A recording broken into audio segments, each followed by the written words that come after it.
बिल्कुल ही अलग ढंग का सूत्र है ईशावास्य उपनिषद का, जिसमें ऋषि कहता है यदि घृणा का अंत हो जाए तो हमारे भीतर का प्रेम उजागर हो जाए।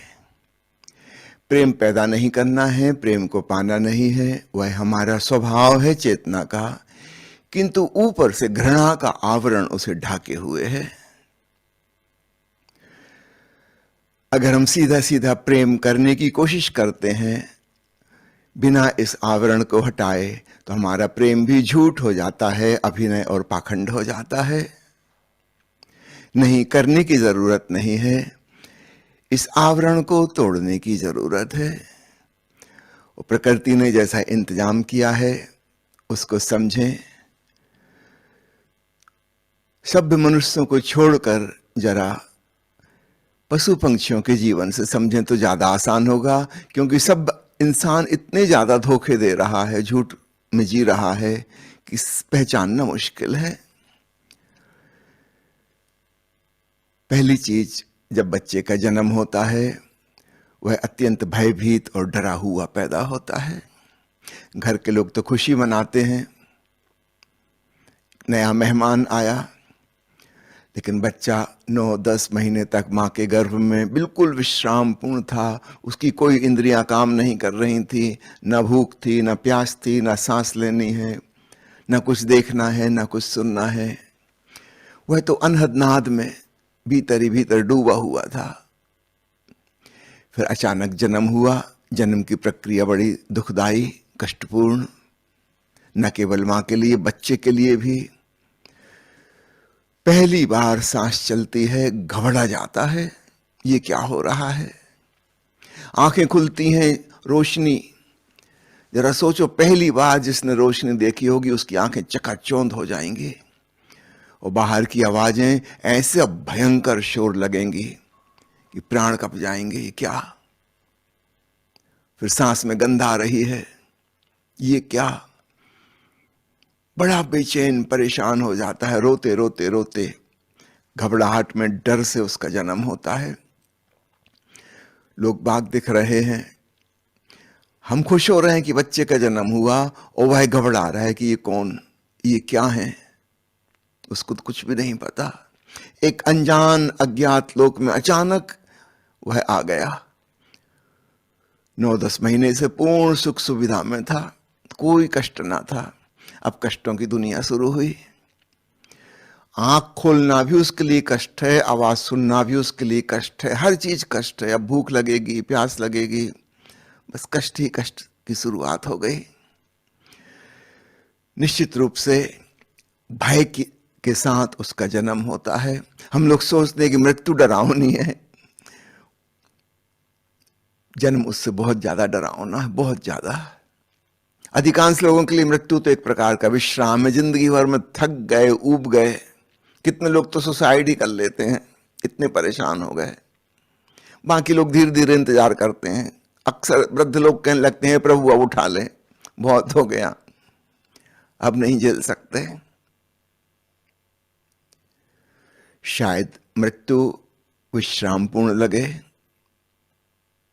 अधिकांश लोगों के लिए, मित्रतापूर्ण लगेगी, लेकिन जन्म बहुत शत्रुतापूर्ण लगता है। इसके साथ अब दूसरी दुनिया शुरू होती है और हिंसा पर आधारित है सारा जीवन। दूसरों से अपनी रक्षा करनी है। भोजन पाना भी हिंसा है।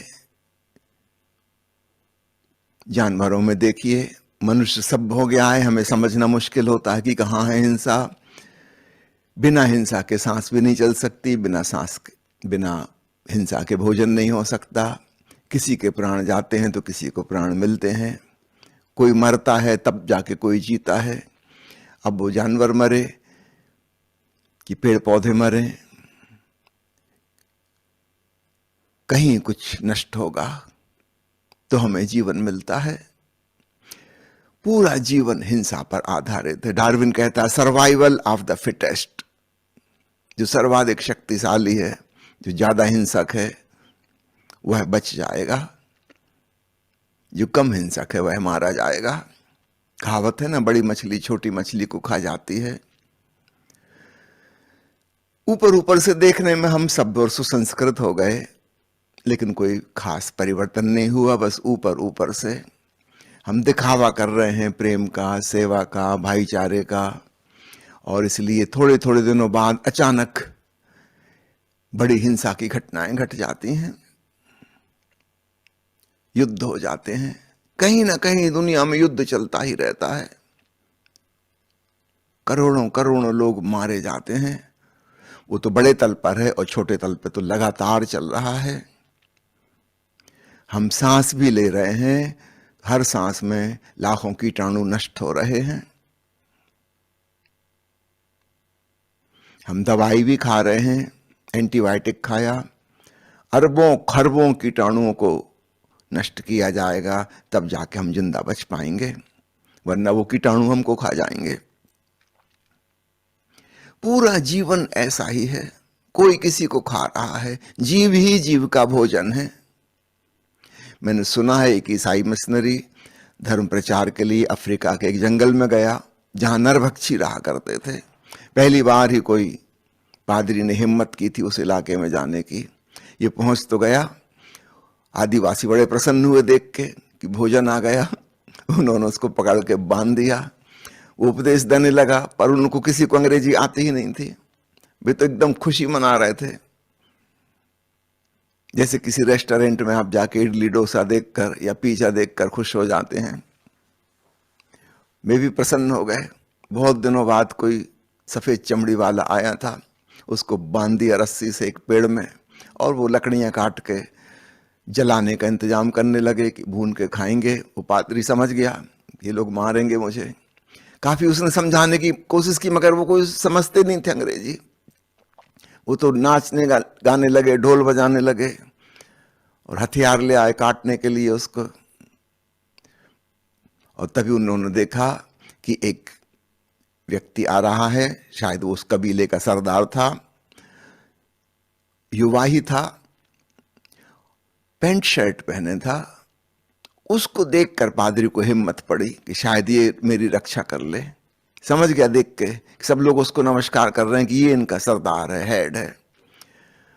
वो आया, उसने गुड मॉर्निंग फादर कहा। फादर की जान में जान आई कि अब लगता है बच जाएंगे, इसको तो अंग्रेजी भी आती है। उसने बताया कि मैं यहाँ का चीफ हूं। पादरी ने पूछा कि आप तो पढ़े लिखे जान पड़ते हैं। उसने कहा हाँ, मैं शहर गया था, मैंने ये डिग्रियां प्राप्त की हैं। उस पादरी ने कहा कि ये लोग, ऐसा लग रहा है कि मुझे जला के भून के खाने वाले हैं। आप तो पढ़े लिखे हैं, सभ्य हैं, सुसंस्कृत हैं, आप यहाँ के सरदार हैं, इनको मना कीजिए। आपकी पढ़ाई लिखाई किस काम आई? उसने कहा पढ़ाई लिखाई बहुत काम आई। आप देखना, ये लोग तो जंगली हैं, बर्बर, बिल्कुल हिंसक। मैं तो एक एजुकेटेड पर्सन हूं, ग्रेजुएट हूं। ये लोग अपने नाखूनों से नोच नोच के आपका मांस खाएंगे, जबकि मैं पढ़ा लिखा हूं। उसने अपनी जेब से छुरी कांटे निकाले, कहा कि देखिए मैं छुरी कांटे से खाऊंगा, मैं एक सभ्य इंसान हूं, मैं जानता हूं कैसे खाया जाता है मांस। ये लोग तो जंगली हैं।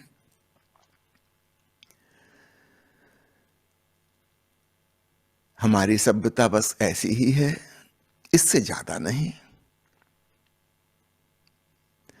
तो मुख्य रूप से समझना कि हमारा जीवन की शुरुआत डर से है, जीवन का अंत डर से है।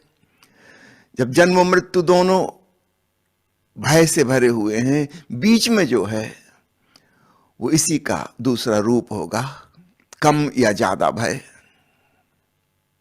और चूंकि हिंसा पर आधारित है जीवन, इसलिए घृणा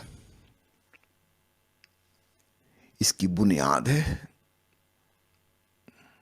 मुझे याद आता है एक बहुत पुरानी फिल्म, उसमें कॉमेडियन महमूद हीरो थे, और वो हर चीज को उल्टे ढंग से बोलते थे, उल्टी खोपड़ी। हंसी मजाक की फिल्म थी। किसी लड़की को कहना है कि मैं जो तुझे प्रेम करता हूं, तो ऐसा नहीं कहेंगे कि मैं तुम्हें प्रेम करता हूं, वो कहते थे कि मैं तुम्हें बहुत कम घृणा करता हूं। हर चीज ऐसी कहते थे वो। किसी पे खुश हैं तो उससे कहेंगे मैं आज तुम पे बहुत कम क्रोधित हूं, आज मैं कम उदास हूं, आज मैं कम दुखी हूं। सीधा नहीं कहेंगे कि मैं प्रसन्न हूं। सुन के हंसी आती थी। हर डायलॉग ऐसे ही था उनका उल्टा।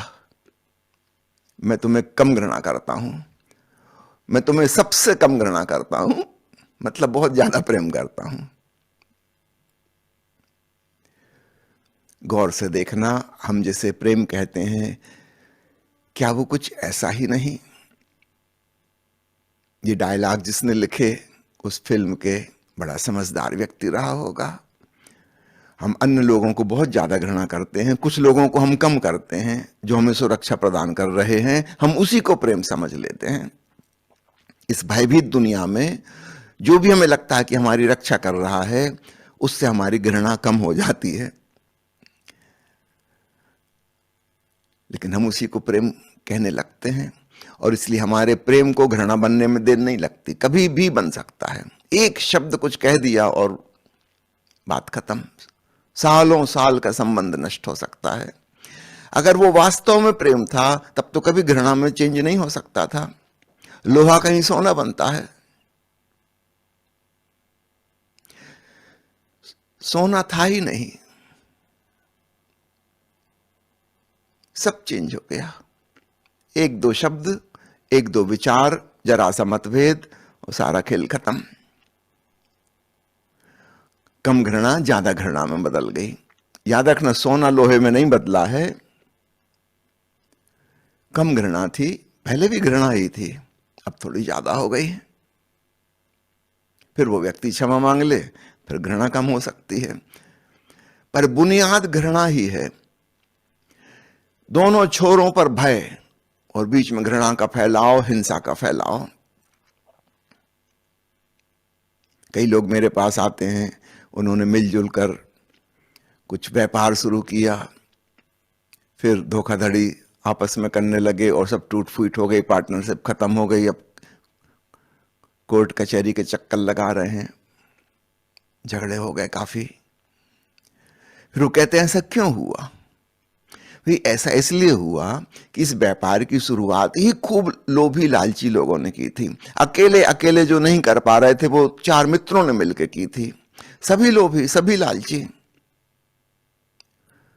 जब धन आने लगा, अब ये अपनी अपनी चालाकी दिखाएंगे।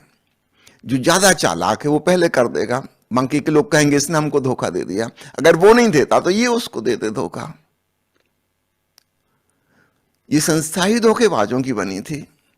पहले इन्होंने सोचा था मिलजुल के सबको देंगे धोखा, लेकिन आपस में क्या करेंगे?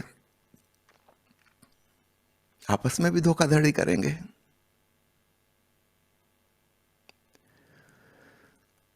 इस तरह हमारी पूरी जिंदगी बहुत ही नकारात्मक भावनाओं से ढकी हुई है। ईशावास्योपनिषद ऋषि यह नहीं कहता कि तुम प्रेम पूर्ण हो जाओ, कैसे हो जाओगे, लेकिन कहता है घृणा के इस आवरण को हटा दो, तब भीतर वो जो सहज स्वभाव है चैतन्य का, प्रेमल होना, वह उजागर हो जाएगा। तो प्रेम हमें करना नहीं है, पैदा नहीं करना है, अभिनय नहीं करना है, एक्टिंग नहीं करनी है। अपनी घृणा को समझो, इस हिंसा की स्थिति को समझो। हम जिन्हें मित्र कह रहे हैं वे लोग हैं जो हमारे साथ मिलकर किसी और पर हिंसा करते हैं। एक डाकुओं का दल है, सभी हिंसक हैं, सभी हत्यारे हैं, सभी लुटेरे हैं, लेकिन आपस में मिले हुए हैं, तो वो एक गिरोह के लग रहे हैं। आपस में बड़ा भाईचारा होगा उनका। चोर चोर, डाकू डाकू आपस में बड़े ईमानदार होते हैं एक सीमा तक।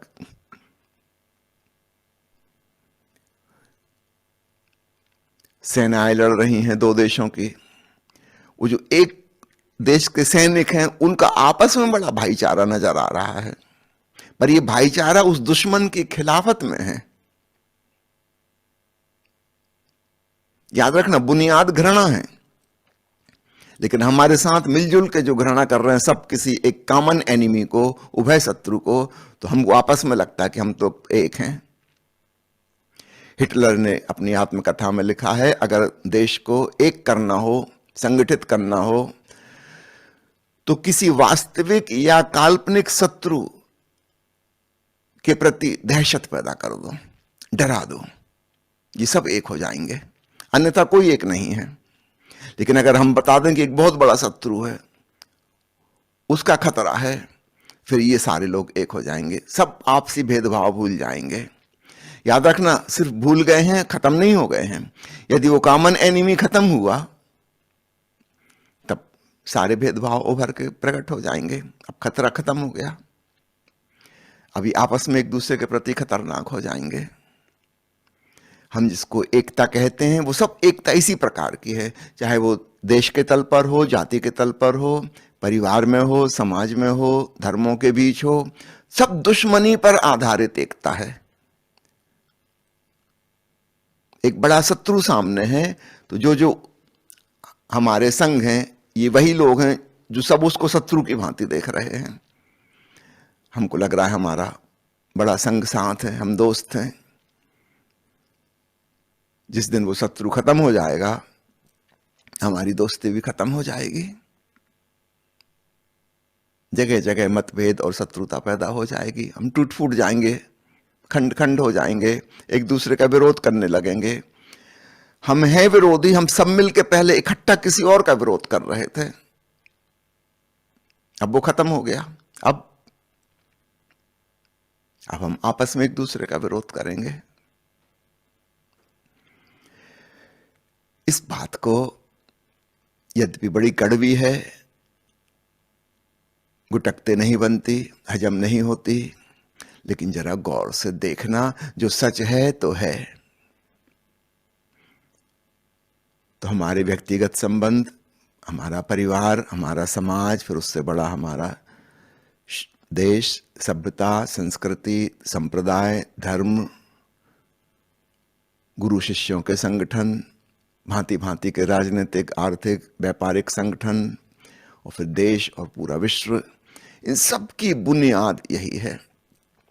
ये दुनिया एक हो सकती है, सारे विश्व के राष्ट्र इकट्ठे हो सकते, अगर पता चल जाए कि कोई एलियन सभ्यता हम पे हमला करने वाली है। फिर रूस अमेरिका सब भेदभाव भूल जाएंगे, फिर भारत पाकिस्तान एक हो जाएंगे, सब एक हो जाएंगे। अगर पता चल जाए कि दूसरे ग्रह से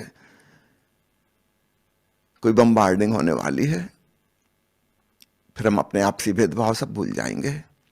बहुत बड़ा शत्रु चाहिए जो सबका कॉमन एनिमी हो। वो तो पूरी पृथ्वी पर अटैक करेगा, उसको तो पता ही नहीं कि हाँ तुमने सीमा रेखाएं खींच ली हैं, ये बांग्लादेश और ये भारत है। तो हम जाएंगे तो फिर सब जाएंगे, बाहर से आक्रमण होगा तो हम सब अचानक एक हो जाएंगे। यह एकता सिर्फ झूठा दिखावा है, इसकी बुनियाद भी घृणा है। इस बात को खूब अच्छे से देखना, बहुत कड़वी बात है। हम जिसे प्रेम कहते हैं उसका आधार घृणा है।